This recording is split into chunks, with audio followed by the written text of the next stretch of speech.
Началото на 2026 на 80 години си отиде великият футболист и треньор Димитър Пенев. Това се случва преди няколко часа, новина, която бе потвърдена от близките на Пенев и от Българския футболен съюз. Един от малкото постигали успехи и като треньор, и като футболист на най-високо ниво. Двукратен носител на наградата за най-добър футболист на България, 7 пъти шампион с ЦСКА, един път шампион с Локомотив София, отдава почти целия си живот на клубно ниво на ЦСКА.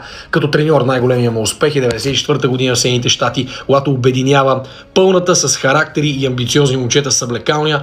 Това е човека, който обединява Стоичков, Бълъков, Костадинов и всички останали, Лечков, всички останали, които ни носят великата радост. 94-та, най-значимия футболен момент в историята на българския футбол, благодарение на основата и стабилността, която дава Димитър Пенев като треньор. Треньор номер 1 на 20 век. Освен с четвъртото място на чело на националния отбор на световното в Щатите, разбира се, той има и много успехи като треньор на ЦСКА, 3 пъти шампион като треньор, освен че 7 пъти е бил шампион на България като футболист.